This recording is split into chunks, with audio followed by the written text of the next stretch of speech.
नमस्कार, लोकसमत न्यूज में आपका स्वागत है। आपके साथ मुझे स्वामी। न्यूज बुलेटिन में आज हम बीकानेर संभाग में राजस्थान की प्रमुख खबरों को देखेंगे। खबरों की जानकारी के लिए जुड़े रहे लोकसमत न्यूज चैनल के साथ। शुरुआत करेंगे खबरों की। श्रीगंगानगर जिला कलेक्ट्रेट परिसर में जिला प्रभारी मंत्री व ऊर्जा तथा जलदाय मंत्री डॉक्टर बी कला द्वारा 20 सूत्री फ्लैगशिप योजनाओं, कोरोना टीकाकरण, जल शक्ति मिशन, स्वच्छता मिशन सहित विभिन्न मुद्दों को लेकर जिलाधिकारियों के साथ बैठक ली। बैठक के उपरांत प्रभारी मंत्री बी कला मीडिया से मुखातिब हुए।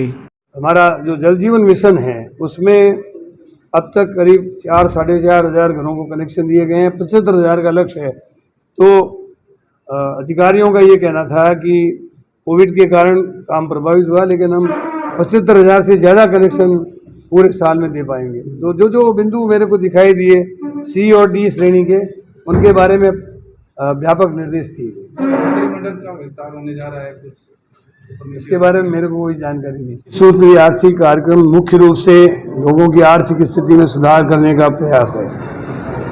हमारी भूतपूर्व प्रधानमंत्री श्रीमती इंदिरा गांधी जी ने ये कार्यक्रम, वे लोग जो गरीबी की सीमा रेखा के नीचे रहते हैं उनके उत्थान के लिए ये कार्यक्रम बनाया था। और उसके अनुसार जो भूमिहीन है या बेघर हैं उनको मकान बना कर देने की बात थी। जो लोग कमज़ोर वर्ग के लोग हैं आर्थिक रूप से, उनको लोन देकर पशुपालन के माध्यम से, खादी ग्रामोद्योग के माध्यम से अथवा कुटीर उद्योग के माध्यम से उनको आगे बढ़ाने की बात की गई थी। तो इन सभी लक्ष्यों के बारे में विस्तार से बात करके और लोगों के जीवन में उन्नति आ सके, वो समृद्ध बन सके, इसके बारे में जोर दिया गया है। बढ़ते हैं अगली खबर की ओर। बीकानेर से संवाददाता भवानी जोशी ने बताया कि बीकानेर में आज एसीबी के द्वारा बड़ी कार्रवाई को अंजाम दिया गया है। एसीबी टीम के द्वारा एसडीएम कार्यालय के पेशकार में एक अधिवक्ता को ट्रैप किया जा रहा है। बताया जा रहा है कि एसडीएम कार्यालय का कनिष्ठ सहायक कम रीडर सत्यपाल सिंह व अधिवक्ता ओम प्रकाश भूमिका गलत अंकन को सही करने के एवज में 18,000 रुपये की मांग की थी, जिसे 18,000 रुपये की रिश्वत लेते हुए एसीबी ने दोनों आरोपियों को गिरफ्तार किया है। वही रुपये लेने वाले व्यक्ति को एसीबी की कार्रवाई की भनक लगते हुए व्यक्ति फरार हो गया। सत्यापन एसडीएम बीकानेर के रीडर सतपाल सिंह ने 18,000 रुपये रिश्वत की मांग की।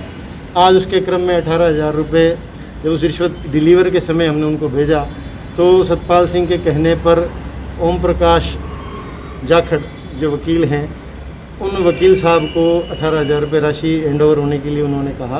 तो उसके साथ परिवादी गया, तो वकील साहब ने 18,000 रुपये तीसरे व्यक्ति के हाथ में दिलवाए। और जब परिवादी ने हम पर इशारा किया तब तक तीसरा व्यक्ति मौके से चला गया था। तो कार्रवाई में हमने वकील साहब को, एसडीएम सीट साहब को आमने सामने पूछताछ की और यहाँ इन्वेस्टिगेशन किया। इन्वेस्टिगेशन पूछताछ के बाद दोनों को डिटेन करके उनको गिरफ्तार कर लिया। तीसरा आदमी जिसको पैसे दिए उसको भी लाए? हाँ, उसके नहीं, वो वहाँ चला गया था, उसके बारे में इंक्वायरी होगी और अब डिटेल यहाँ सारी प्रक्रिया चल रही है। वकील साहब का नाम क्या है? वकील साहब ओम प्रकाश। उनकी भी कोई भूमिका है उसमें? वकील साहब किसकी? वकील वकील साहब की भूमिका है कि वकील साहब को उन्होंने माध्यम बनाया रिश्वत लेने का, और वकील साहब से भी इनकी वार्ता हुई है और वकील साहब से इन्होंने वार्ता में पूछा भी कि साहब आपको दूँ सतपाल जी को, उनका किसी को भी दे दो। फिर उन्होंने थर्ड पर्सन को वो पैसे डिलीवर करवाए। बढ़ते हैं अगली खबर की ओर। श्रीगंगानगर नगर परिषद द्वारा शहर में करवाए जा रहे विकास कार्यों से खफा कुछ पार्षदों द्वारा नगर परिषद पर भ्रष्टाचार का आरोप लगाते हुए विरोध जताया जा रहा है, जिसमें पार्षदों के विरोध के खिलाफ नगर परिषद के सभी दलों के पार्षदों द्वारा प्रेस वार्ता की गई।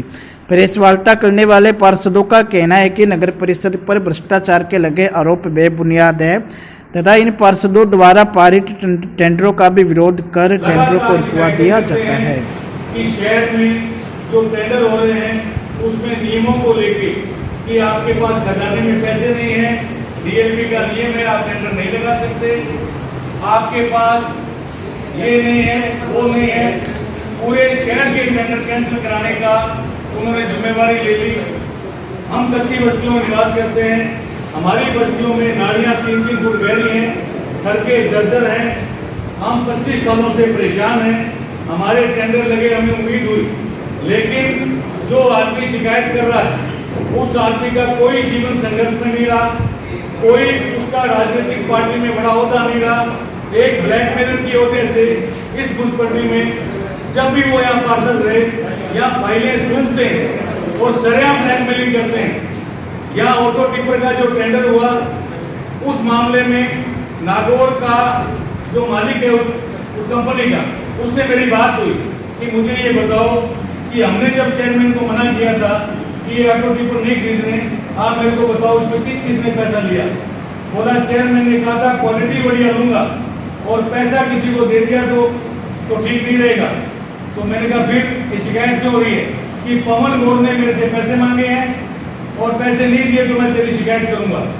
ये मैं बात सामने करा सकता हूँ उस आदमी के, सरेआम इस तरह की शिकायतें आती रही। उसके बाद शहर में सरेआम हमारे खिलाफ एक माहौल तैयार किया। बीजेपी के पार्षदों ने एक मीटिंग की कि आप रोज शिकायतें करते हो, इन शिकायतों में 5 लोगों की एक कमेटी होगी, आप अपनी शिकायत उस कमेटी को दोगे, उसके बाद वो कमेटी जाके म्युनिसिपैलिटी में शिकायत करेगी और उस पर सारे लोग वाचिंग करेंगे। बढ़ते हैं अगली खबर की ओर। पीलीबंगा से संवाददाता सुशील काटपाल ने बताया कि पीलीबंगा पुलिस ने वाहन चोरी करने वाली गैंग का खुलासा किया है। पुलिस ने बताया कि हनुमानगढ़ व श्रीगंगानगर जिले से चोरी के 25 से अधिक मोटरसाइकिल, एक पिकअप जीप बरामद करके 5 युवकों को गिरफ्तार किया है। इस गैंग में शामिल 13 नाबालिगों को भी निरुद्ध किया गया है। पूरे मामले में जिला पुलिस कप्तान प्रीति जैन के द्वारा पत्रकार वार्ता की गई। इसके अलावा अभी दिनों में भी इस थाना क्षेत्र से एक पिकअप गाड़ी चोरी हुई थी। पीलीबंगा थाना क्षेत्र से पिकअप गाड़ी चोरी हुई थी, जिसकी सूचना मिलने पर बड़े रूप से कार्रवाई करते हुए थाना ने बच्चू थाना बीकानेर के सहयोग से उस पिकअप को चुराने वाले बाड़मेर क्षेत्र के 2 लोग चन्नाराम और जेठाराम, इन दोनों को गिरफ्तार किया और इनसे पिकअप की बरामदगी की है। मुख्य रूप से ये पिकअप का उपयोग जो अवैध काम में विशेष रूप से तस्करी एक्साइज यूज करने वाले थे और इनके खिलाफ पूर्व में प्रकरण रहे हैं। चन्नाराम के खिलाफ 7-8 प्रकरण और जेठाराम के खिलाफ 7 प्रकरण दर्ज रहे हैं। ये हाल ही में जेल से छूट गया है। पूरा प्रयास होगा कि आने वाले समय में इस क्षेत्र में और भी जो मौजूद घटनाएं हैं या और संबंधित ज्यादा से त्वरित कार्रवाई करते हुए थाना विशेष रूप से प्रयास सफल। जो पिकअप चोरी हुई वो काटने के 2 व्यक्ति हैं, लेकिन जो मोटरसाइकिल चोरी हुई है उनमें सुरेंद्र और कुछ चैलेंज ये कोयला पीएस के टाउन क्षेत्र के हैं। संदीप का पीएस का है और संदीप कुमार रामचंद ये पीलीबंगा थाना क्षेत्र के। इनमें से कुछ लोग नशे के आदी हैं और नशे की इच्छाओं को पूरा करने के लिए भी इस तरह की चोरी की वारदातों में नाबालिगों का सहयोग लेते इन वारदातों को अंजाम देने का काम। बढ़ते हैं अगली खबर की ओर। बीकानेर में बीएसएनएल कर्मचारियों व अधिकारियों के संयुक्त मंच AUAB नई दिल्ली के राष्ट्रीय आह्वान के तहत आज महाप्रबंधक कार्यालय के गेट पर AUAB के बैनर तले विभिन्न यूनियनों के कर्मचारी व अधिकारी राष्ट्रव्यापी आह्वान के तहत 1 दिवसीय भूख हड़ताल पर बैठे। सभा को संबोधित करते हुए AUAB के जिला संयोजक गुलाब हुसैन ने कहा कि वर्तमान परिस्थितियों में संचार क्षेत्र में भारी प्रतिस्पर्धा है।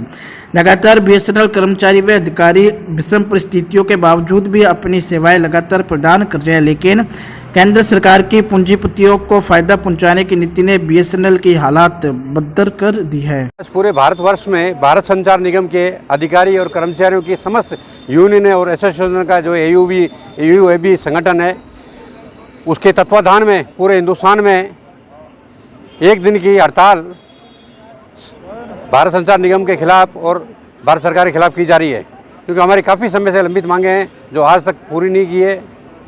हमारी 11 सूत्रीय मांगों के लिए पूरे देश में समस्त जिला हेडक्वार्टर के ऊपर संयुक्त रूप से समस्त यूनियन और एसोसिएशन आज आंदोलन करने जा रही है, जिसमें मुख्य मांगे हैं 4G सेवा और 5G सेवा का लाइसेंस देना, दूसरा विदेशी उपकरणों का आयात करने के लिए परमिशन देना, तीसरे वेतनमान के लिए तीसरा वेतनमान देना, और जो रिटायर्ड कर्मचारी है पेंशन, उनके पेंशन डिवीजन करना, और मिनिमम वेजेस के ऊपर GPF की कटौती करना, और 39 करोड़ हज़ार का जो ये DOT के अंदर हम जो पैसा मांगते हैं भारत संचार निगम, उसको अविलंब लौटाया जाए। आज आपने क्या किया है? आज हमने पूरे देश में आज बीकानेर संभाग के अंदर हमने सभी यूनियन और कर्मचारी नेताओं ने यहाँ संयुक्त रूप से यहाँ धरना दिया है, भूख हड़ताल दी है। भूख हड़ताल और धरना है। नाम बताओ। Umesh Singh Rathore, AUAB chairman Bikaner. बढ़ते हैं अगली खबर की ओर। श्रीगंगानगर जिले में कोरोना बचाव के लिए टीकाकरण अभियान लगातार जारी है। इसी के तहत आज जिले के अनेक टीकाकरण केंद्रों पर वैक्सीनेशन किया गया, जिसमें लेकर लोगों का काफी उत्साह देखने को मिला। जानकारी के अनुसार RCMHO डॉक्टर HS बराड़ ने कहा कि सुबह 8 बजे ऑनलाइन बुकिंग के लिए स्लॉट खोल दिया गया। उन्होंने बताया कि सुबह 9 बजे से ऑनलाइन स्लॉट बुक कराने वाले नागरिकों को वैक्सीन लगाने का काम शुरू किया गया। ऑनलाइन पंजीयन कराने वाले नागरिकों को दोपहर 3 बजे तक वैक्सीन लगाई गई। इसके बाद शाम 5 बजे ऑन स्पॉट वालों को वैक्सीन लगाई गई। बराड़ ने बताया कि विभिन्न केंद्रों पर 18 से अधिक आयु के नागरिकों के वैक्सीन लगाई जा रही है। जिन नागरिकों ने प्रथम डोज लगवा रखी है उन्हें भी द्वितीय डोज के लिए प्राथमिकता दी जा रही है। इसके अलावा जिन छात्रों और युवाओं की परीक्षाएं हैं उन्हें परीक्षा प्रवेश पत्र दिखाने पर टीकाकरण किया जा रहा है। श्रीगंगानगर मुख्यालय पर जिला चिकित्सालय में भी कोरोना वैक्सीनेशन को लेकर व्यवस्था की गई है। जिन युवाओं के आगामी 10 दिनों में परीक्षा होने वाली है उन्हें प्राथमिकता से वैक्सीन लगाई जा रही है।